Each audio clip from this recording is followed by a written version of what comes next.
Welcome to On Texas Football. Time for a little conversation here with someone that really doesn't need much of an introduction to a lot of Longhorn fans. It's the former offensive coordinator for the University of Texas in the Longhorns' last national championship season of 2005. That's Greg Davis. Coach Davis was 133-34 during his time as offensive coordinator at the University of Texas. Oversaw 9 straight 10-win seasons on offense, 12 straight 9-win seasons, among the best times and most consistent times ever at the University of Texas. And I appreciate him joining us here on Texas Football. Coach, and it's been a while since we've talked, but I want you to tell people where you're at these days, because a lot of them are going to want to know what you're up to and that sort of stuff. Well, Bobby, thanks for having me. I spent 5 years at the University of Iowa and with Kirk Ferentz and enjoyed my time there. And then 7 years ago, retired when I was 65. Wanted to get back to Texas. Grew up in Texas. Always wanted to come back here. We chose Colleyville, Texas, in the Dallas-Fort Worth area because we had grandkids here. My daughter and son-in-law lived here with their 3 grandchildren, so we've been back here since I retired. I've done some counseling work for Major when he was at the University of Houston, and when Tom Herman was at Texas, I did some work with him just in terms of practice organization and things like that, and mainly just enjoying life and working on my handicap and enjoying this part of my life. What's your favorite golf course up that way? Well, there's a bunch of nice courses up here. The Texas Star is really a nice course in Euless, and then obviously the Cowboy Club is a nice course. Good deal. Well, Coach, the reason I thought of you this week is, the Longhorns, for the first time since you've been a member of the University of Texas staff, has headed back to the college football playoffs, right? And it's unique. It's not like I talked to Brian Irwin, former Lamarck high school coach. Brian.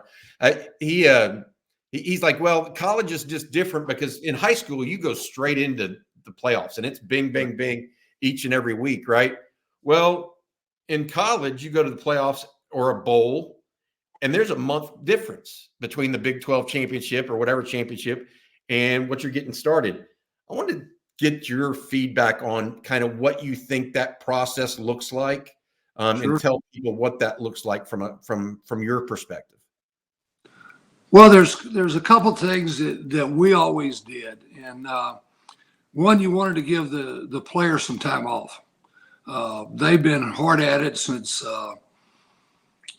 early in August, and so you wanted them to have some time off.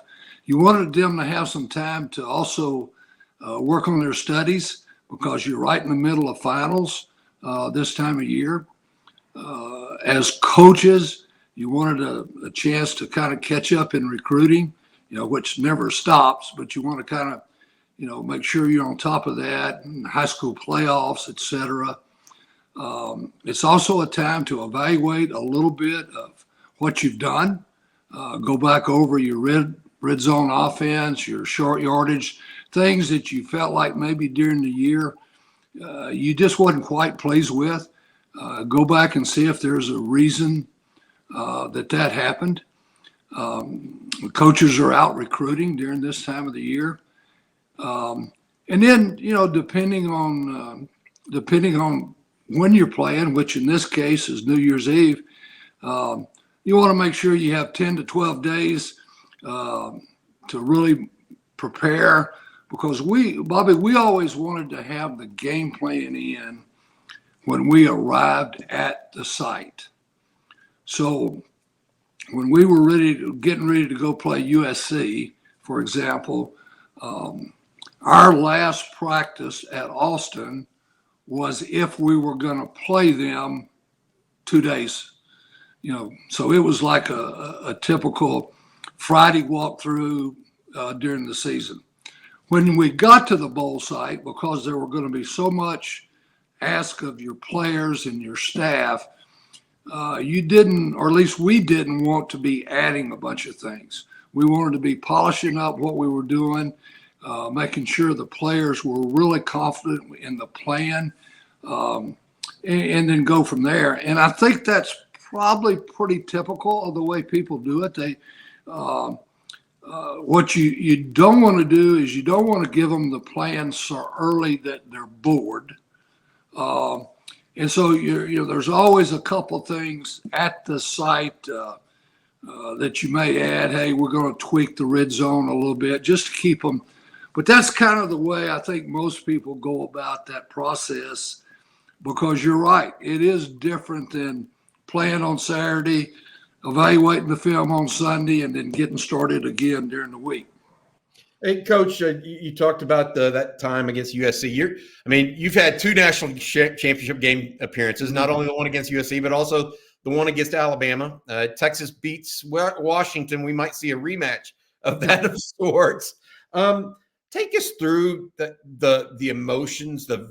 I want people to understand just how high the high was, because I was there in Pasadena both times, right? And then how low the low is, right? It's got to be. That's what it's about being a fan, right? Mm-hmm. About being a coach. You have these roller coaster of emotions. And I remember seeing you in post game, and you definitely don't remember seeing me in post game against USC. But I've never seen you grin so big.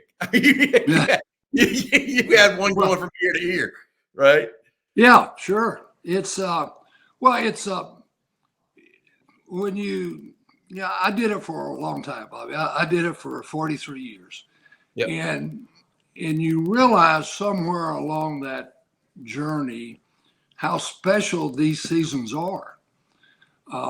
They don't just happen all the time. The number of my friends that spent a lifetime in coaching and never had the opportunity to play in one of those ball games.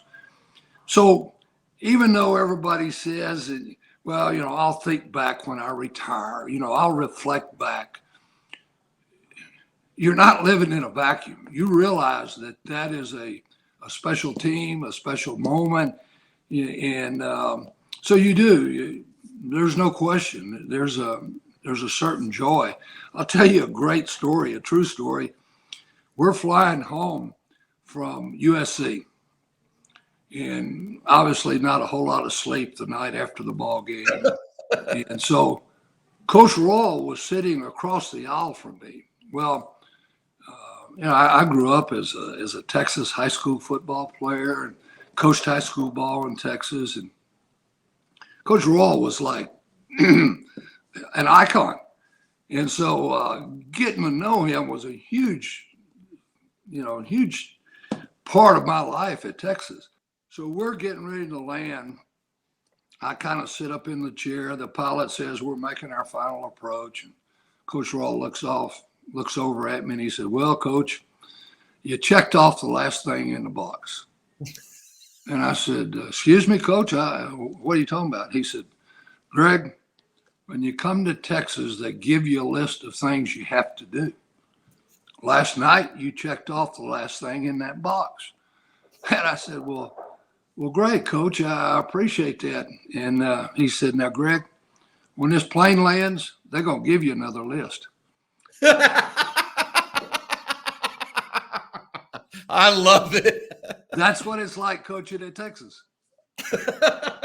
Steve Sarkisian, beware. You mentioned special seasons, and that's clearly what Texas has had this year. I know you've watched some games and watched around the college football. What do you see about this Longhorn team, in your opinion, Coach, that really makes you feel like this has a chance, or it has been a special season for Texas? Well, obviously, I'm a huge fan of the Longhorns and everything that's going on. And this football team, I told Hardy McCurry, who worked with us at Texas and was in the foundation for a long time, that they had the ability to beat you multiple ways. And I think that's what all great football teams can do.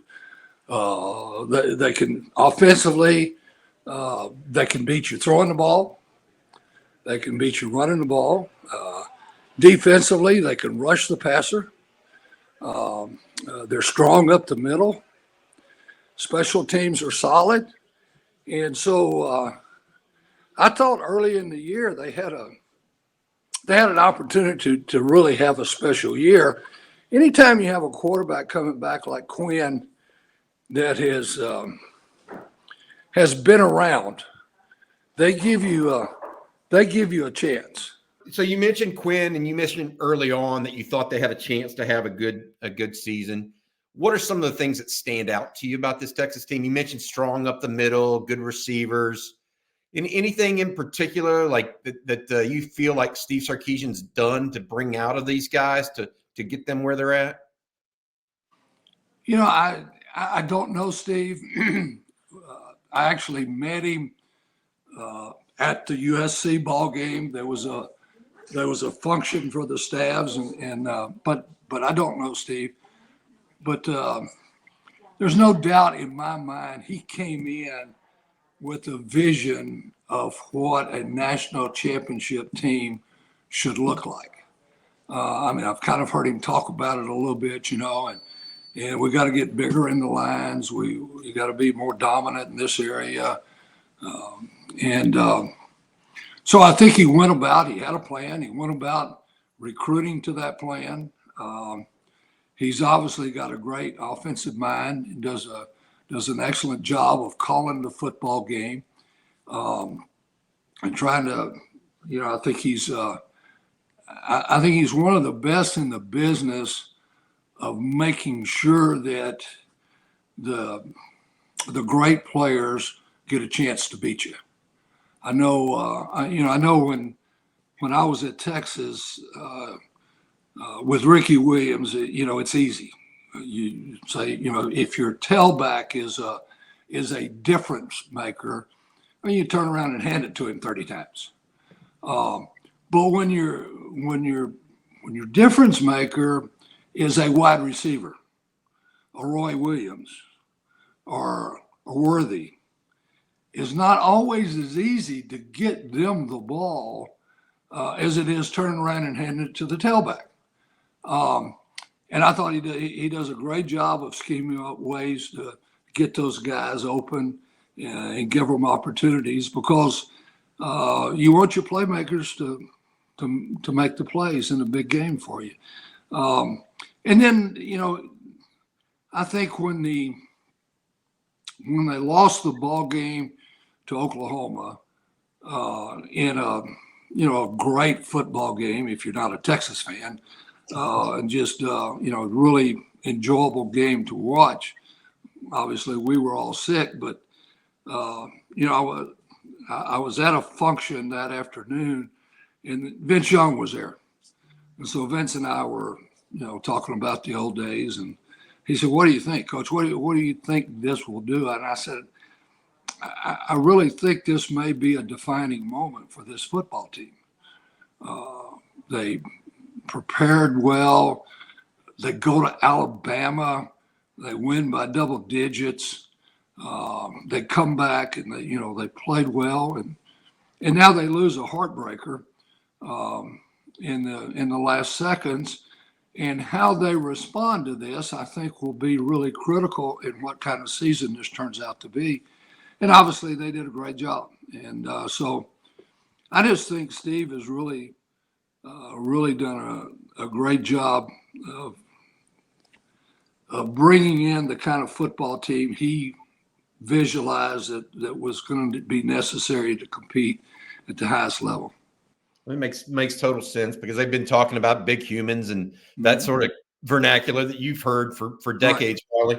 Probably. The thing that I look at, I wanted to ask you, you look around college football today, and the three high defense that people are talking about now at Iowa State.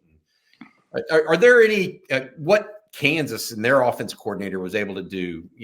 Are there any kind of systems or offenses and defense that you think are truly interesting right now in college sports?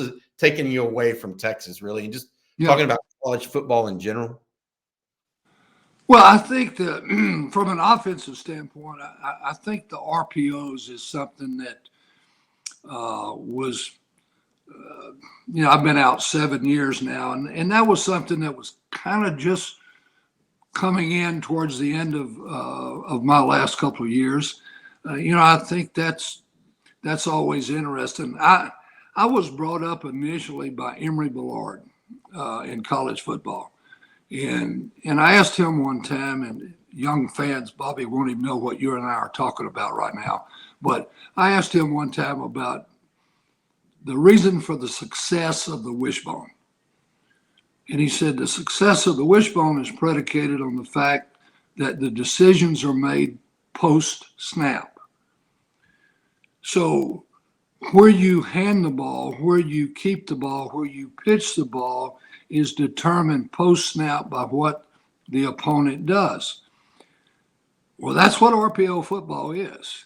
You hand the ball off, you throw the ball, depending on what the opponent is doing, and theoretically, then you're always going to be right. And so, that to me, that's interesting. I enjoy that. If you ask me as an old timer, what's the most frustrating thing I see in today's world? It's like, well, it's against the law to get underneath the center at the 1 yard line. I don't quite understand that. Now, I mean, I'm all for the orbit motions and the back motions and playing fast. I think that gives the offense an advantage over but at some point, I think it, and it always has come down to blocking and tackling, and I just feel like there are some opportunities in short yardage that a lot of people miss out on because philosophically they won't get under the center. Interesting. Speaking with Greg Davis, former offensive coordinator at the University of Texas. Coach, we've talked about it on here, and people have heard, I think you talk about it before, but it was 2004. Y'all had just lost to OU, and a little change happened in you and Coach Brown together, and y'all kind of made the decision, let's ride with Vince and see where it takes us. What led to that decision? And then, what followed was just a blossoming, right? Because you mentioned VY there. Give people a sense of where y'all were and then where it took you. Yeah. And the year that you're talking about and the decision that we made to go with Vince, I always think about Chance Mock. Mm-hmm. If people would go back and evaluate Chance Mock's numbers prior to our decision to go with Vince, he was having a phenomenal year.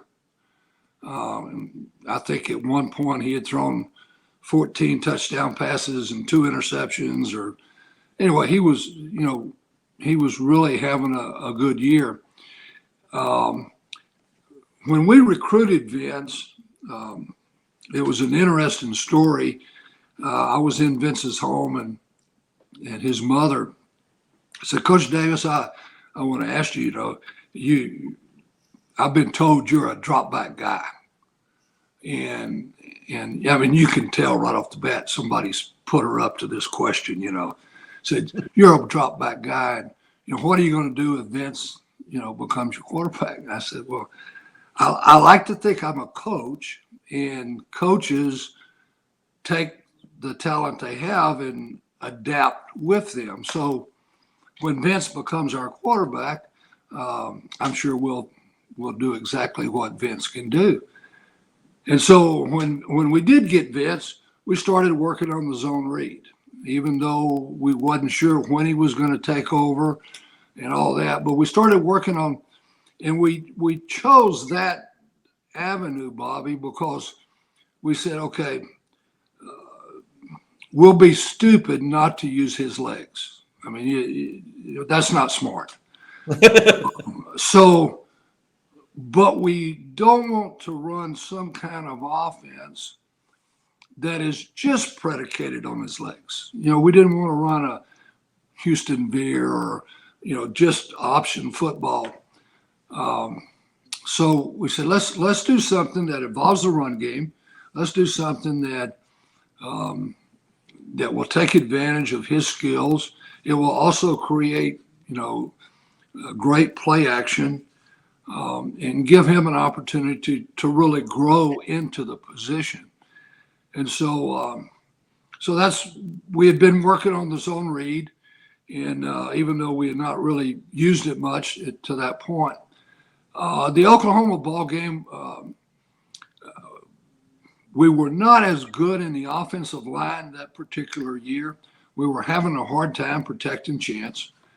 And so we made a decision after that ball game, or actually, during that ball game, so look, if we're going to struggle in the offensive line, who has the best chance to do things off schedule? Well, there's no question Vince had the best chance to do things off schedule. We've also kind of been working on this zone read, and we think it's sound. We think it's pretty good, and so let's go with it. Well, we went from there, and things really began to click. Vince grew in that offense, and then he grew as a quarterback, and became a guy that really could beat you in the pocket or on the move, or with his legs. And so it was a big change, because we were kind of moving outside our comfort level, and then the next big thing that happened, Bobby, since you just kind of gave me an open floor here, was we're getting ready the next year to go play Ohio State, and we knew it was going to be loud. We knew that was, they were a quality football team. We felt like we were a quality football team. We knew that would be an important ball game, and so we said, what can we do? Because now they've had a year to look at the zone read and that kind of stuff, so they'll have a good plan. What can we do here that would be a little bit different? And that was really the first time we went no huddle the whole ball game. Predominantly in the ball game was at Ohio State. And one of the reasons we did it was we felt like it would give us a slight edge.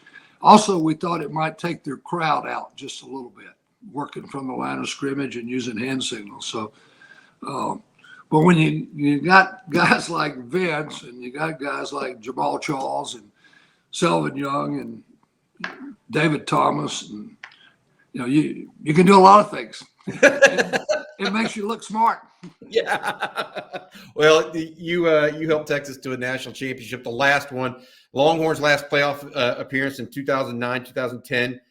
Played Alabama as well. But Coach Davis, I think that I appreciate you so much sharing some of your time with us today. Get that handicap down if you don't mind. I know you've been working hard on it, but again, 133-34.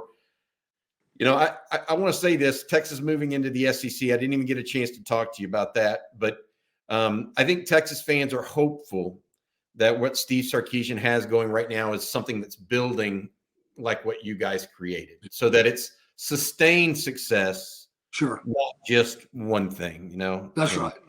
That's when you're back is when each year you're playing up to that level or close to that level. I appreciate you having me on, Bobby. Hey, Greg, that's great. I appreciate you, Coach. Those footballs behind you, I'm sure, are very special to you. I see a bunch of that stuff. Paraphernalia in the background. I love it. That's truly a coach's office right there with a little Santa stocking. All right. That's Greg Davis, former offensive coordinator at the University of Texas. Coach, hook 'em, man. Take care of yourself. Merry Christmas. Happy New Year.